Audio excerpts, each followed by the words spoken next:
This is awful. Hey everyone, big thanks for supporting the podcast. We really do appreciate it. If you want to hear more from us, hit the subscribe button or press the bell icon for future updates. I'm Claire Stokes. I'm the clinical lead of House of Light, and I've been for House of Light for nearly 8 years now. 8 years? Has Yeah. it? Wow. I'm Sarah Straker. I'm the CEO of House of Light, and I've been with House of Light since 2010. 2010, right. Yeah. So you've both done a big shift. Yeah. So the first thing I wanted to talk about, it's an amazing charity. Obviously, I'm really biased because my wife works there. Yeah. But also, like, it's something it's something that's affected me. I'm a relatively young parent. I've got young kids, and I have found it hard. So I suppose, I think, Sarah, your journey is quite interesting. So I suppose, could you just talk us how did you end up becoming the CEO of a local perinatal charity? Okay, so House of Light was founded in 2007 by two other women that were joined together by their health visitor, and they both struggled with postnatal depression. I had my daughter in 2008 and my son in 2009.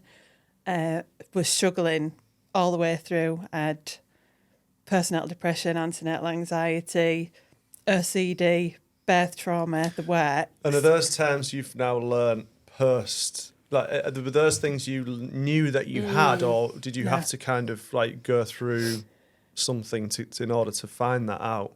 No, I didn't. I had no idea that these things were happening to me. I knew that I didn't feel the same as my friends felt. I had friends that had children at the same time, and they just seemed to manage really well. And I'd go to the baby weighing group and I'd be sweating and stressed, and I'd have everything but the kitchen sink with me.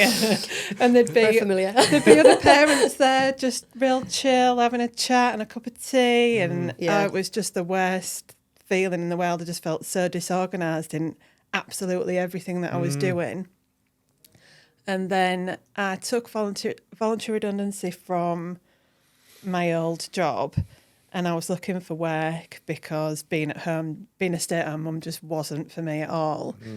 And I found this job advertised for House of Light, so I checked it out online, and it said all about what they did. It was a postnatal depression support group, and they had a leaflet, and at the time it was, I can't remember what the programme was, but it was really dark and it really hit home with me. And I looked at the checklist and I thought, oh my God, this is exactly how I felt. Yeah.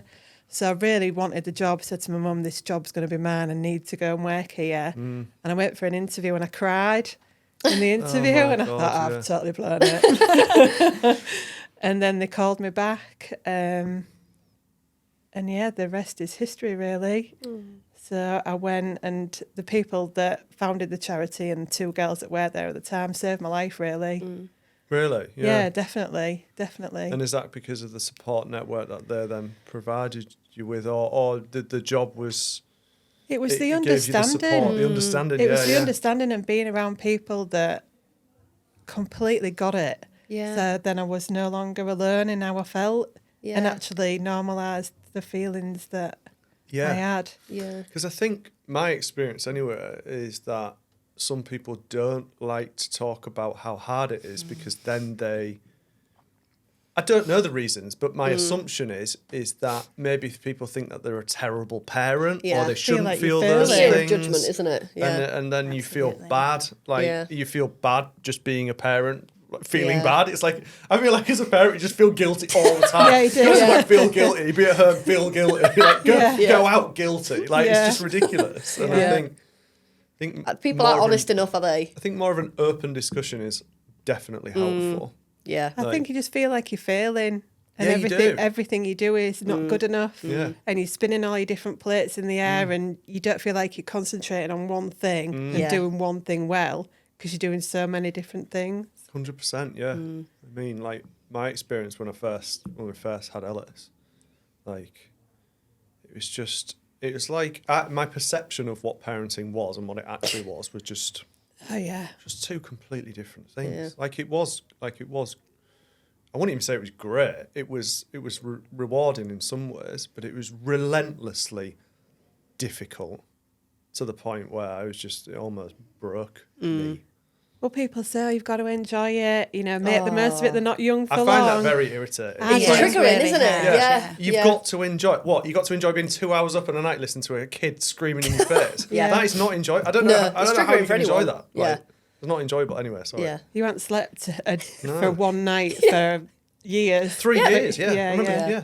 3 whole Can you years. tell we talk about this a lot? Yeah, Us yeah. parents in the office, we're very honest about it, aren't we? Yeah. Like, we do talk about the struggles. You've got to be there because you've got to be there to support each Yeah. other. Yeah. Otherwise, you do Definitely. feel very alone. Yeah. No, the rest of the team just will never have kids, I think. Yeah. Probably, I think, yeah. We're like, oh, I just had a really bad night last night, I was up all night, etc., etc. And the people that aren't parents yet are like, that sounds really not fun at all. Yeah. I have had a lot of them conversations where I've been really open and honest about how I feel or about the charity, and the person I'm talking to is a bit like, oh, what? Yeah. And then you go, but it's is worth it, I strange, innit? promise. Yeah, yeah. Strange. Yeah, it's really strange, isn't it? Because Yeah. it is worth it, isn't it? it But is. I think, Absolutely. it's hard, isn't it? That sleep deprivations, and I think there's a lot of things that nobody tells you about, especially giving birth for dads as well, when they're kind of seeing their partners and partners giving birth. Nobody talks about what that's like and birth trauma, and Yeah.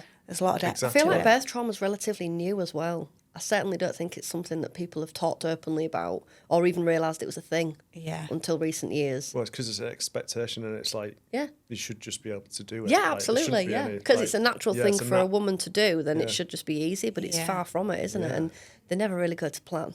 Yeah. And I think I think you're right. I think, birth trauma, has been around since people was giving birth, but people Yeah. don't talk about it Yeah. openly, do Yeah. they, about actually how it affects them. And kind of, I think if you've had a birth trauma, again, I think if you had a birth plan as well, and that didn't, that didn't go to plan, and you ended up having a section, and then that's traumatic. And I think it is actually, you've got to talk about it, because it's traumatic. And then you're given this baby, and then they don't come in with a manual, do they, of, It's just a How to complete look after. loss of control, isn't it? Yeah. Especially if you've had, I didn't necessarily have a traumatic birth. It was the most traumatic thing I've been through, but then it wasn't traumatic on paper. It was generally, pretty all right. Yeah. But a lot of friends that I've spoken to felt that, they'd planned a birth and they'd really planned it out. And for it then to completely go out the window, it's just, you're trying to be in control of that situation. Yeah. And then all of a sudden, the opposite's happened to what you planned. And you failed at that point. Yeah. Yeah, your And then you body's think you've failed got you. the doctors telling you this is the safest thing to do for your baby, so you go along with it in their trust, and usually, hopefully, everything is fine. But it's like when you've fixated on something for that long, for it then to just be out the window it's just a loss of control completely, isn't it? Yeah. So I can see how that can affect Absolutely. new mums. So just to pull it back, so you joined House of Light, and there was 2 women who'd set that up, and it was more of a support group, was it, to start off with? Is that Yeah, right? And then so I it suppose was- how's it developed over the years? Okay, so it was a support group basically in the back of a church, and the 2 ladies that set it up were still working at the time, and then literally a year in, obviously the demand for the support was there, and they both managed to give up their full-time employment and do it full-time. Yeah. So they were supporting people in their homes and on the telephone. They'd set up a free phone helpline, and then when I went, they'd moved into an office, so they had an office and then the support group in the church. Quickly realised that people struggled antenatally, and dads were struggling as well, although it's been a much slower journey to get dads to engage with our service. Yeah. So then we started looking at all the other different types of support we can offer. And we grew. We started offering counselling as well as support. And then 2014, we managed to get a contract in Hull to deliver. So we had no money left. We were ready to shut the door. Nobody was being paid. And we managed to get the contract for Let's Talk in Hull. Yeah. Oh, amazing. So, and that's basically been what supported the charity through the last 10 years. Yeah. That kind of and it is NHS funding, is it? Yeah, it is. Yeah, so we've got a contract in Hull and a contract in East Riding, And then in more recent years, we've started supporting parents that have lost a baby in whichever way that has happened. Yeah. And Claire worked quite closely with the bereavement team at the hospital to deliver that. The peer support group and the direct access for counselling. And that's been a real success, hasn't it? And I think when I started working at House of Light, I didn't go into House of Light because I thought this is where I want to go in. I went because I just qualified as a counsellor and I needed a job. But I think, when I was looking, I was thinking, I can't work with anybody who's lost a baby. Like, I was a really anxious mum myself, and I thought... You just had Arthur would have been one when I started with House of Light. So I think for me, I was like, I don't know if I could do that. And my first client was a man who'd lost his baby. Oh, my God. And I remember Sarah saying to me, if you looked at your caseload, and I've always kind of not wanted to look at what my clients were coming in because I just like to meet them for the first time and not read somebody else's judgments or conceptions. And I thought, oh my word, I can't do this. And our first session, like, I just thought, gosh, like, he just really opened up, and I just thought, wow, like, to sit with somebody and listen to what they've been through. I just thought, I can do this. And just, that was it then, like, my passion for working with House of Light, with women and men, postnatal depression, antenatal depression, baby loss. I just felt like I'd found my calling. And then really started to realise that, gosh, I struggled with postnatal depression. I should have sought, counselling and support, but it wasn't talked about. Like, we was just talking in there, weren't they, about kind of, I remember when my daughter was, started nursery, and I thought she was going to be kidnapped. Like, my anxiety was taken at that door, and I was like, what if I would sit outside the nursery like an hour before because I thought she was going to be kidnapped, and that just weren't normal anxiety. That was anxiety on another level. And just like, even if anybody held her, I was anxious, and I thought that was normal, but it absolutely wasn't normal. And if I knew what I knew now, I would be with House of Light having some counselling. Absolutely. Definite, and I think it's amazing what House of Light offer, and the support that we offer, is growing, isn't it? Yeah, absolutely. It's quite unique in this area to have a charity that specialises in such a niche, however important, and obviously it just affects so many people, like basically all parents. It's like, why doesn't everyone know about it? It should be so much more widespreadly acknowledged. You know? There is a lot of other peer support services across the country, because we used to support people on the telephone, on the free phone helpline, and we'd get calls from down South, Ireland, Scotland, everywhere. And that's kind of dropped off because little peer support services have set up all over the place because people have struggled and then set something up themselves. But an organisation like ours, as far as I know, there isn't another one. So, it'd be good to, help more people take it further afield. And is the idea is to keep it kind of local to this area, or would you consider growing into other kind of areas of the country? I would definitely consider taking it to other areas, but not yet. I want to consolidate what we've created. It's literally been a runaway train. I feel like I've been hanging on the side of a train for the last 15 years as it's grown and grown and grown. That's amazing though, isn't it? Like, it must be satisfying. It's so exciting. If you can take a step back and think where you were and where you are now, and you've done that, haven't you? With the help of your team. But you have driven it. A lot of people have helped that process, But I am. I mean, obviously, I am really proud of it.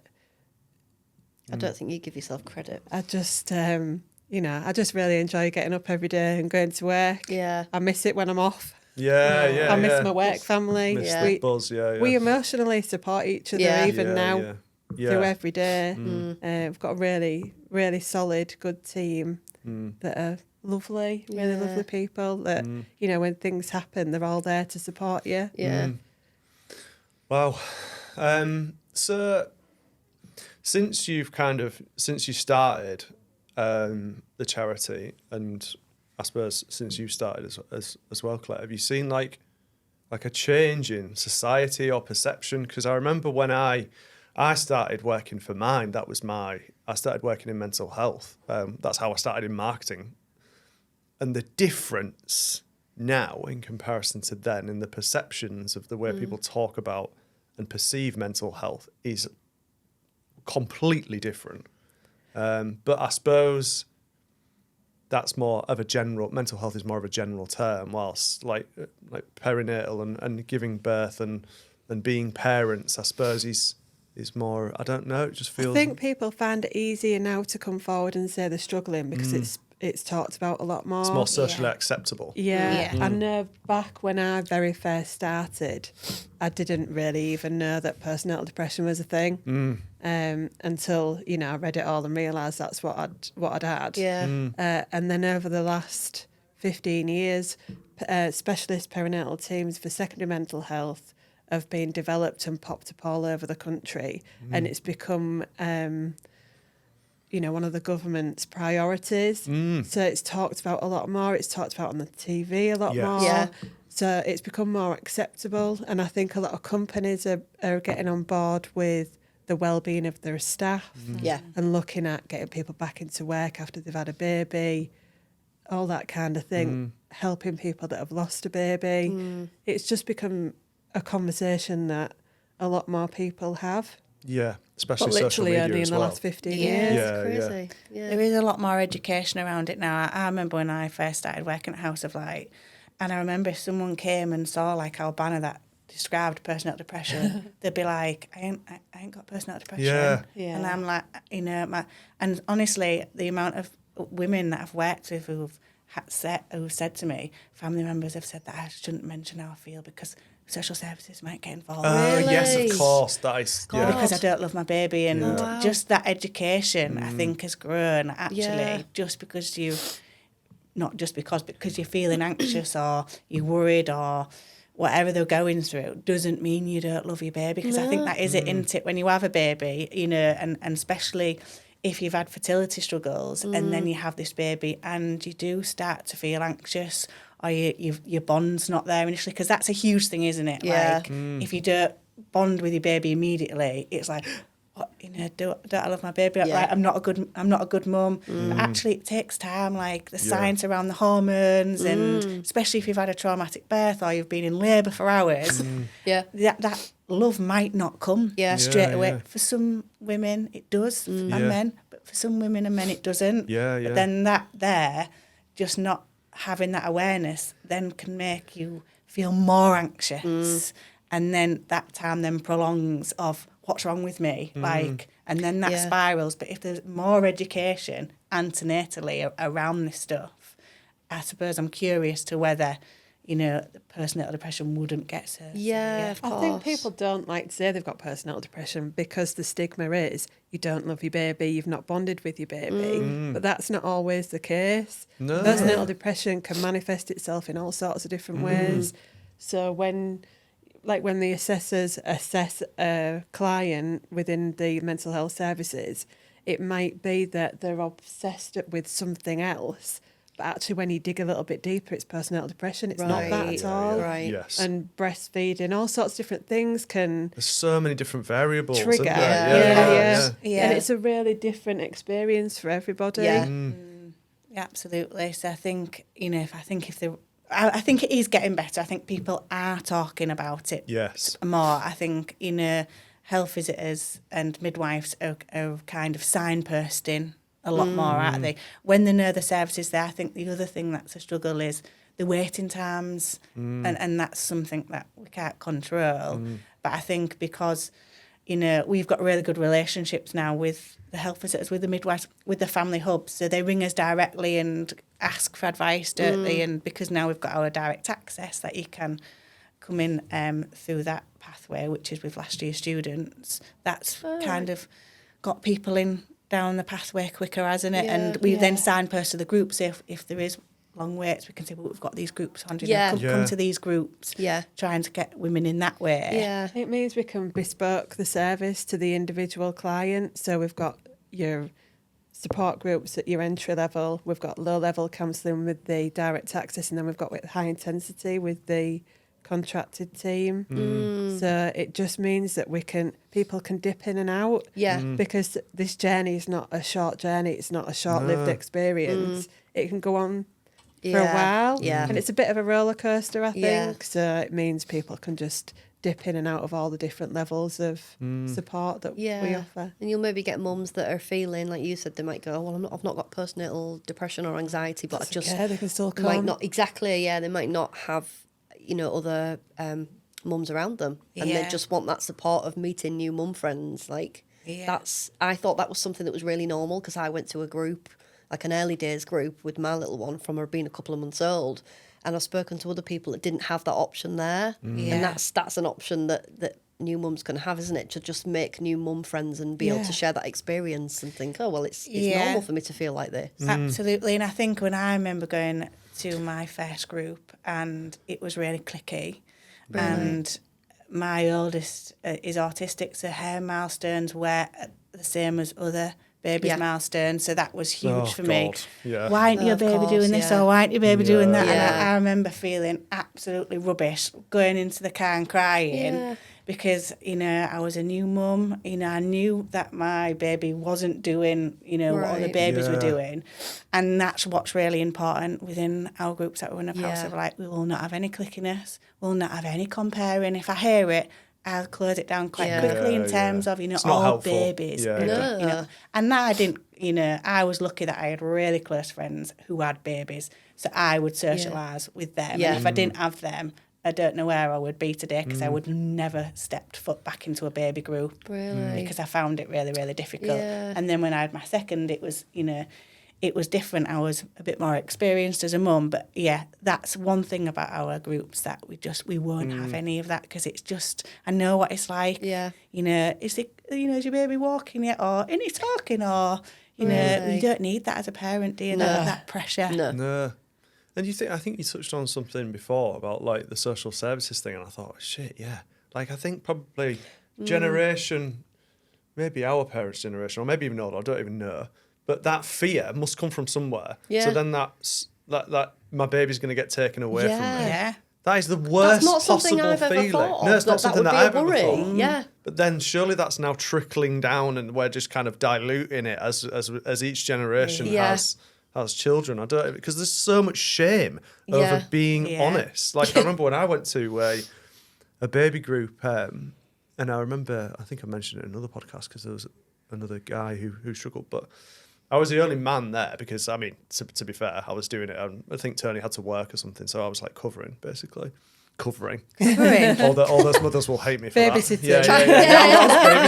Babysitting. Babysitting. Yeah. That's another conversation. Yeah. The camera just cuts off. I'm not in the podcast anymore. It did upset me. Like, I just couldn't believe when we went round, how was your week been? That everyone was like, yeah, great, fine, absolutely fine. I'm like, I'm not great. This is awful. Like, why isn't anyone saying this? Yeah. Like, this is just, like, this is really hard. Yeah. Like, I'd probably just had no sleep, and I was just feeling, like, really on the edge. Yeah. And I think... You just want more honesty. Yeah. And I remember saying, like, look, I'm finding it really hard. We're not getting much sleep. And then the woman next to me was like, well, have you tried this? Yes, I've tried that. I've tried everything. And that hasn't worked. And I suppose it's just that kind of... And that, for me, that was quite a hard-hitting moment, because it was like, right, there's no way that everyone around this room's fine. No. Like, if anyone who's had young kids, they know how utterly, unbelievably, relentlessly challenging it is. Yeah. And I think the more that we can discuss... and yes, it is also, mate, it's the best and hardest thing I've ever done. But to not acknowledge... You can't just pretend it's a walk in the park. That's something I found really hard when I became a mum, is that I'd just seen people saying it was great and easy and wonderful and amazing. And then when I had my little one, and I was like, oh my God, this is an absolute shock to the system. Yeah. I'm in pure shock. Yeah. Like, I thought it was going to be easy. So that's because people weren't talking about the struggles that they had. And it's nice to hear people say, oh, actually, we've had a good week this week. They've slept okay and this, that and the other. But it's the balance, isn't it? It's like that's what shook me, It's like the maternity paradox, isn't it? It's like, oh, well, you'll have... Oh, he's got a year off now, I think Tony described it as like a 9 months of absolute hell. Like, and she'd be out the door, like me coming home, like with her. Yeah. And they'd be like, there you go. Yeah, I need a time out now. I'm going to hide in the bathroom. And cry. Yeah. Like, it just... Yeah. And I suppose it's really hard, and we've got you here, Nick, so I'm going to ask you this question, because I obviously work with a lot more mums than I do males. And it's really difficult because I work with mums who are struggling with postnatal depression, really struggling. And when the partner comes home, they are like that. Yeah. And then you get a lot of guilt from the mums because the partners have been at work. So to hand the baby over, there's a lot of, well, my husband's saying, I just need to go get a bath, or I've been at work all day. It's been really difficult for me. And I'm kind of, hearing but it's been really difficult for me. I haven't been able to get any dinner. I haven't had a hot cup of tea. Yeah. And then I guess, the partners are coming in. So let's talk about that, because I think that's a really difficult one, isn't it? Because you have got them up, and you've got a lot of dads who says, like, you've been out with your friends for coffee, but actually I haven't been able to drink that coffee. And it's hard, isn't it? Because I always say, and my husband's amazing at saying, I would rather be at work. I'd rather be at work. For sure. Being at work is far easier than managing an infant. Or even managing, managing, as the kids get older, it does get easier. But it's still, you have still had a full day at work when you've been caring for your child. You get to be both you been at work all day. Yeah, you do. Yeah. You're not mum or dad. You Absolutely. are you. Who you were before you had kids. I can have my hair down. Usually it's tied up so it's not getting pulled. Yeah. But it is. And I think we've done now, and we're running a new group called Embracing Motherhood, and a lot of this has come out kind of because it is full of women, so we said last week we'll have to bring a man in here, to get that perception of what is that like when just to embracing fatherhood. When you've had a full day at work, it's stressful, and a mum's like, right, there you go, have the baby, I need a break. Like it's hard, isn't it? And it just becomes a competition it's of that who's capacity. It is hard, and to be fair, it took me, because of my perception. Like, even my parents, like, my dad worked away, like, a lot. My mum was on her own. But that was almost like a pre-agreed thing.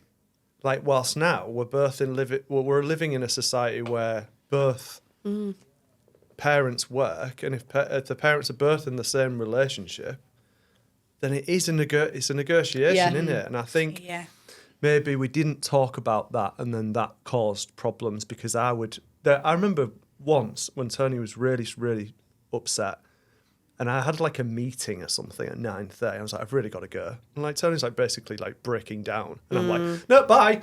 And I just felt so awful. And after that, like, it took us like that was a hard part of our relationship. But I felt like that was the breaking point, and that's when a switch like flicked in my head and was like, my family life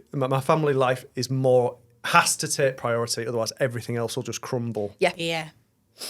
So after that, then I found myself looking at things with a different perception. Because if Tony's not okay, then I'm not okay, and then our children aren't okay either.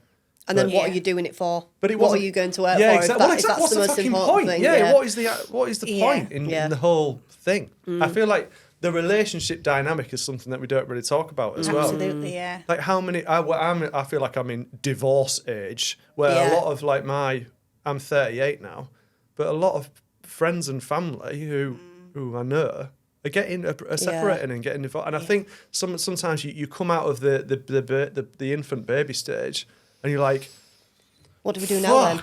Like, that was a bit crazy, wasn't it? And then you start to get a bit more time, and then I don't know. You either go down the direction of, we've got some time back to be a couple again, or perhaps you've maybe both changed so much that you realise you don't have the relationship you did. Has built up so much that it's irreversible. That's why you've got to communicate with each other. I was just going to say, it is 100%. absolutely communication of, when you're being past the baby, it's like you've got to check where each other's capacity cups are. I think that's really important, because I think we don't hear what it's like for a man. Like we hear, in our little groups of, they've just come home, I've handed the baby and they need a break. So it's that communication of where is your capacity cup, where's your support? Because a lot of women as well that won't take the support. Some women have lots of support, little support, no support. So it's actually can we get support if your capacity cup's overflowing? Is there outside support? That's really good. It's something that's really hard though, isn't it? That is hard to accept. Are you going to it accept is, that? yeah. We don't get any stickers for doing it on our own. So I used to get told that a lot. if you have support, absolutely take it, because Don't be a martyr almost, isn't it? I wouldn't let anybody Absolutely. feed my daughter because if they did it, they were doing it wrong. Yeah. Because I was so fretting and worried about everything, and accepting help from anybody. Yeah. I mean, I still struggle. But So that's almost like a vicious cycle. then, Yeah, really. yeah. Because then you're like, but I'm really tired. I'd love a break. And people Yeah. are like, well, we've offered, yeah, but you don't But want you to can't take it. take It's it. so hard. because yeah. if you take it, then you failed. Yeah. Because you should be able to do everything Sometimes I've yourself. said to Tony, hard. go upstairs, like Yeah. go for a bath. Yeah. Because she's just so Yep. she just wants to just be a mum and be busy and help. Yeah. When really You sometimes need she's a time actually out. not helping Yeah. at all and just needs to Yeah. just But be you're removed trying from the to be situation. everything to Yeah. everyone all Yeah, the yeah, time, yeah. and it's almost like an impossible ask. Yeah, Yeah. yeah. You're But just you- doing your best, aren't you? Yeah. You set yourself up Yeah. to fail though, don't you? Because You do. you're striving for perfection in Yeah. everything, Yes. and you can't reach it. 'cause God, it's that's a impossible. big point in it, the perfectionism as well. And how many people will be striving for perfectionism when parenting and perfectionism do not go. No, Ever. you just have to just pick your battles and just let a lot of it slide in the end. But it Yeah. can take ages to get to that place, can't it? Yeah. Especially not at first, in them first few months. Of course you want it all to be perfect. Yeah, absolutely. And I think just going back on the spot, I think so we was talking about this in our group. So if you are struggling to give up that control of letting people help, take the babies out in the buggies. So the partners take the babies out in the prams for a walk, and then they'll have to. And then I think if you're a parent, grandparent, sister, nobody's going to say, not a lot of the time people can say, I'm struggling, help me. So go around and just say, I'm here, I'm going to cook you some tea or some dinner or make you a cup of tea. I think because we say to people a lot, don't we, just let me know if you need anything. Yeah. I And then don't they know what to won't. do Who's with gonna myself do when I'm that? on my own now there. No, I don't either, yeah. If I have to, I like, would. for the first time, recently I had to go and decide what I wanted for tea because everybody was out. Oh my God, yeah. And you're like, I've not thought about myself for a while. I don't know. What do I like? I don't know. I didn't know what Yeah, to of do. course. Oh, we get some spare time, so we do the washing up. Yeah. Or we hoover. Yeah, I've got to clean We the talked house. about this yesterday, didn't we? Yeah. I had a free window of 4 or 5 hours on Saturday, and it's the first one because Tony was out, and then Tony's mum had the kids. And I was like, I spent all morning cleaning at it, Yeah. little tiny violin here. And then I was like, what do I do? And I went to McDonald's and sat on my own and ate at McDonald's. I was like, this is amazing. Yeah. Just so indulgent. In the quiet. Yeah, yeah. But you just never, you're very rare you get those moments, isn't Yeah. it? Yeah. And I chose McDonald's. Yeah. So the that's kids nice. are the screaming kids. Yeah. Don't go anywhere where there's other You children. know what? Other kids don't bother me. It's my own kids that are set off this hyper, Yeah. oh. Your That's brain stops working when they're yeah. screaming, doesn't it? Yeah. Yeah. You've got to try and keep the skill of being able to just be and not be doing. Because Yes. after 15, 16 years, you've lost the skill of not Yeah. doing anything. Yeah, Stopping's really, really, really difficult. And Yeah. relaxing is important, isn't it? Yeah, but Finding it's just yourself. not a thing. Yeah. Yeah. Now you've got teenagers. Yeah, I don't know how to do that. Yeah. It's very weird. Yeah, I can imagine. Yeah, you spend all those years on that cycle, busy, and then Yeah. all of a sudden you get a bit of free time and you think, oh God, I don't know what to do with it. Yeah, yeah. So you just I clean think your it's house. important to have Clean your a hobby or house, yeah. something then. Something to take you out of the house. Yeah, definitely. Even if it's just a Zumba class or something like that, to just Do something for you. something, yeah. Yeah, definitely. I think that's really Zumba. The important. GP I told don't know me why I to go said to Zumba. It's Zumba. not like I go to Zumba. Oh, right. Is that triggering you then? Yeah, it's a big time, yeah. Zumba, Sorry, like Zumba. Zumba. No, I said Zumba. I don't do Zumba. But something like that, like a yoga class, or I don't know, like if you used to do dance when you were a teenager and you think, oh, I used to have fun, and go and do just something, anything. My husband worked away and I went to the GP because I was struggling. And he said, why don't you join a Zumba class? I'm like, right, and take both the kids with me then, do I? Yeah. That was my bit of advice. That's just Yeah. a bit. It's a bit deluded, isn't it? I Yeah. think it's a bit misguided. Yeah. Yeah. Just go out for a walk. That would have sorted you out, wouldn't it? Just get on with it, God. Yeah. Stop yeah. being anxious. Yeah. All right, okay. I'm literally leaving. Taking you right back there. Yeah. Yeah, very triggering. Yeah. It's not. at that moment, you want your GP to just kind of listen and be and show some empathy, not just try and solve it and fix it for you. And maybe that might be challenging. I don't know. I think it's hard because I think what's frustrating for me is I hear a lot of mums come 8 months down the line and the GP said it's normal to feel like this.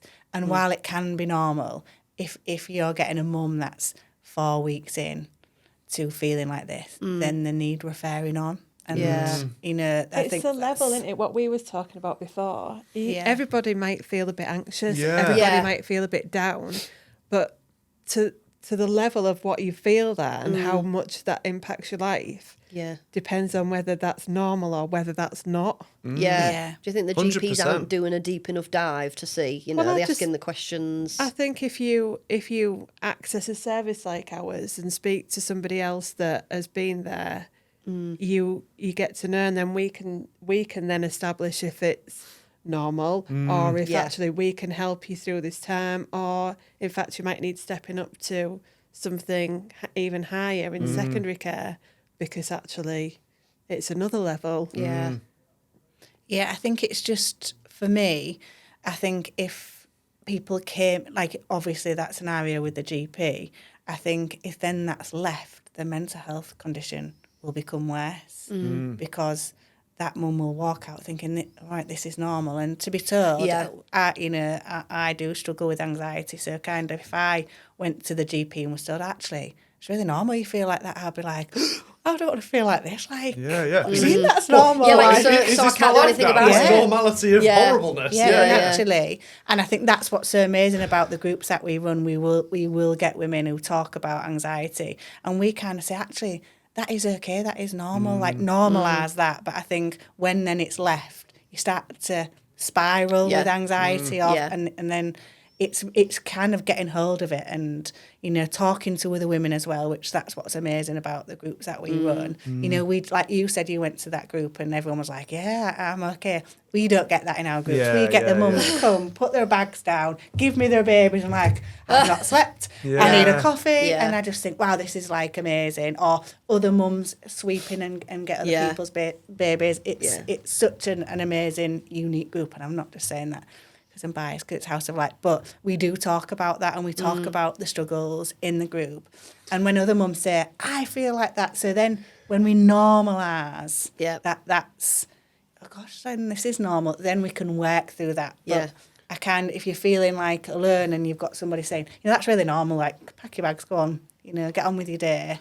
Well, it's kept in. It can be normal, but it also can be very hard at the same time. Absolutely, it's like something could be normal, but you also need help with it. You know what I mean? Those two can doesn't coexist. feel nice. Doesn't have to be so binary. It's one or the other. Yes. Do you know any groups then? Do you pitch them as like for mums?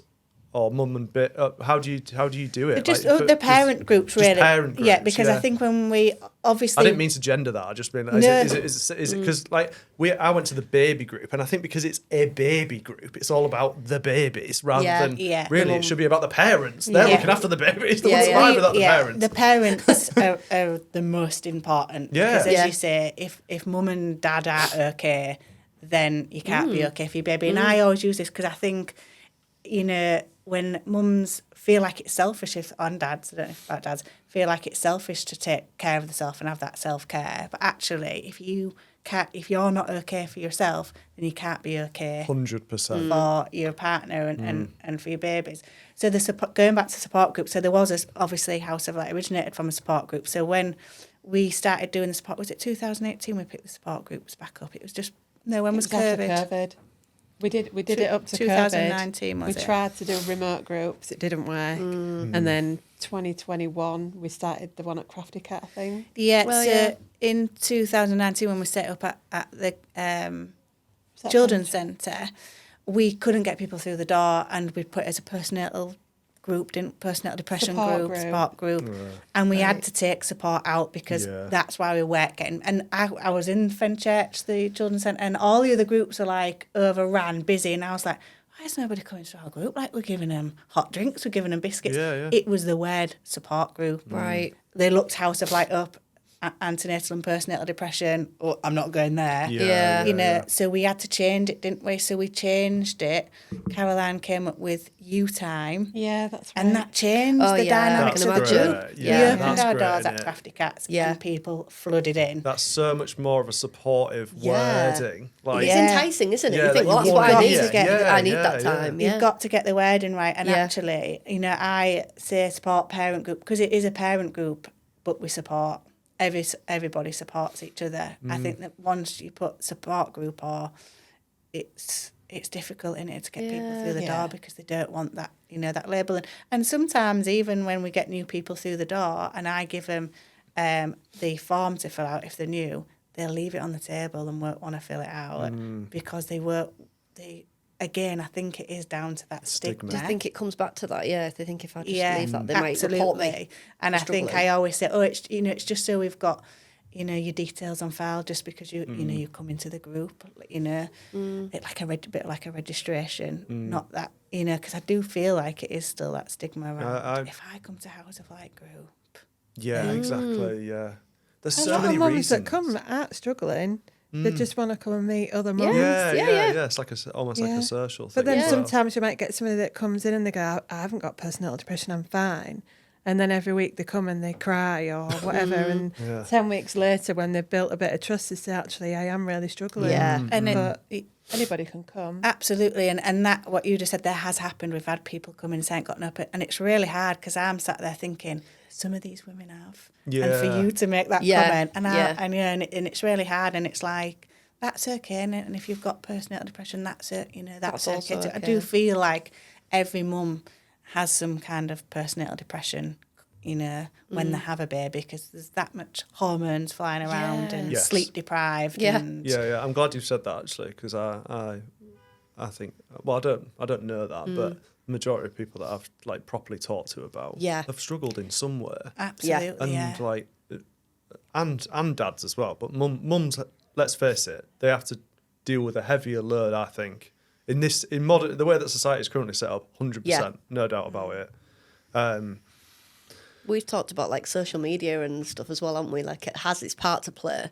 Because you'll see people like on Instagram, for example, having this dream experience, and the baby's asleep all the time. And they're going on holiday and they're going out for food and everything's fine and the baby's just asleep. And then you actually get chatting to them. I've had this experience and they're asking advice and saying, I've really struggled. Absolutely. And I know you were quite open about things when you had your little one. And I think that's amazing. And it's nice that you can talk to me about it. But you pretended everything was fine, and like that makes it harder for people that aren't parents or people that are struggling. As well. I find that frustrating because then you think, well, they're not having the same struggles. Well, it's just kind of a bit showy-offy as well, isn't it? It's that culture, I think. But at the same time, look, I'm being judgmental there. I understand why people have those barriers up because there might be like a shame there. Or you don't know what the pressure they've got, I suppose. Stigma comes from all different angles, doesn't it? I suppose it is challenging. Yeah, I think social media has a huge part to play in it because you do look at social media, and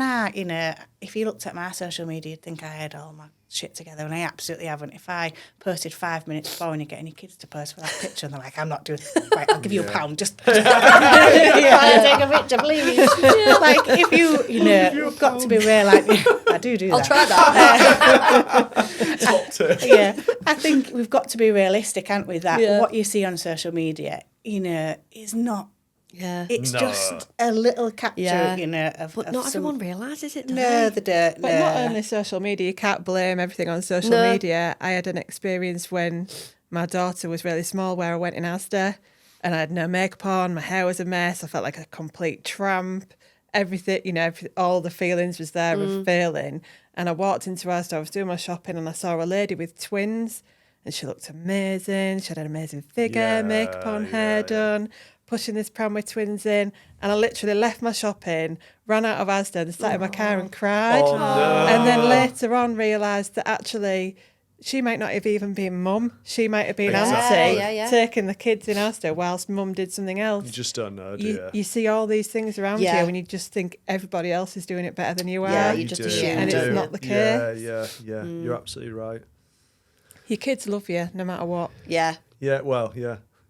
They do. They do. Yeah, you're right. Everything you do is perfect for them, isn't it? Yeah. You've just got to do the best you can. Yeah. Yeah, you do. Yeah, that's all you can do. Yeah, the best is all you can ask of yourself. I Yeah, it think. is. Yeah. Love them, keep them warm, feed Yeah. them, Oh, winning. Yeah.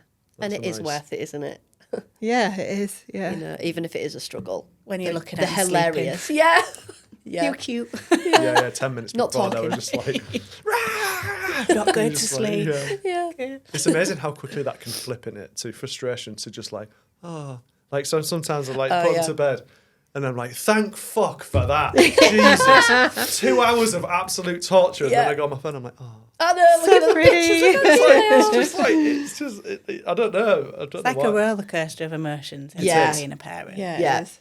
My kids are like my best friends now. There. That's amazing. So that's what I Yeah. would love Yeah. if my children are like that. Yeah. I hope that they will be. They will be. They will be. And then you So- can entice them to your interests and hobbies and stuff, can't you? Well, I'm already doing that. Yeah. Fully indoctrinated. Can't do that. They're just going, no. Yeah, exactly.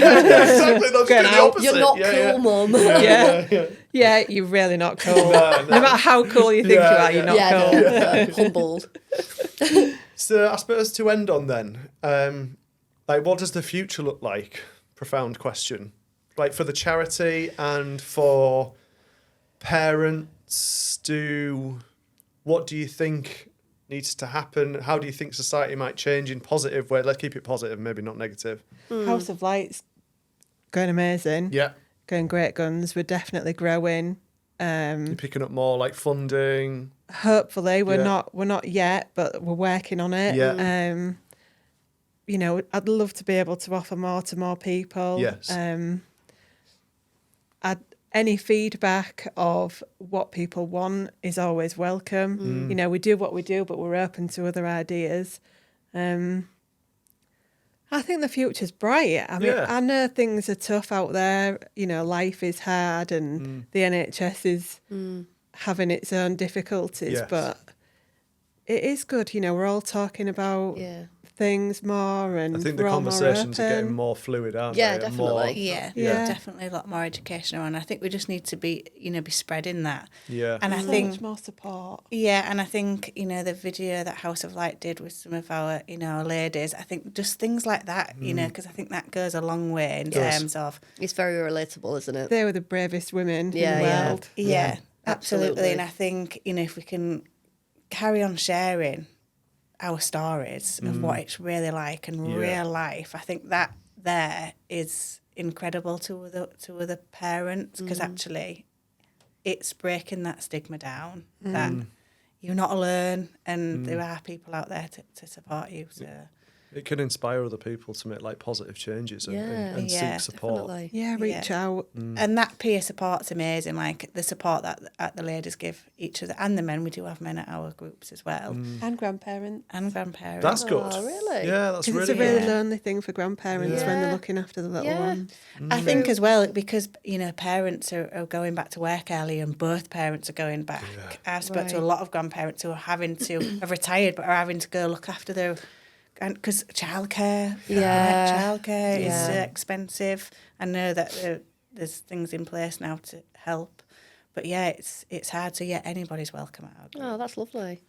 Well, thank you for coming on. Yeah, It's been thank you. amazing. Thanks for having us. You've got an thank amazing you. charity, an amazing offering. And I think you've done some incredible work over the last few years. And Thank you. Well, last Thank you.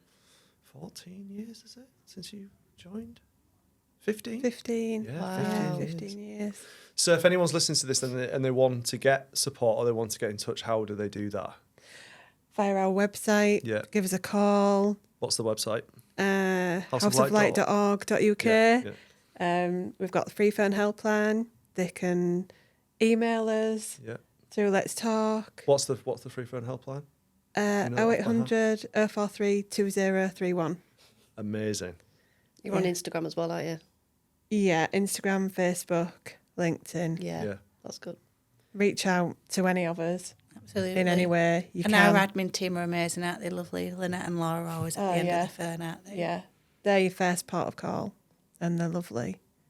So yeah, they often get calls from people that are upset, and they're good at Yeah. Yeah. handling that Good. Yeah. and passing on to Claire or Caroline. Yeah. Yeah. That's nice. Fab. All right, brilliant. Well, thank you. Thank you for having us. Thanks.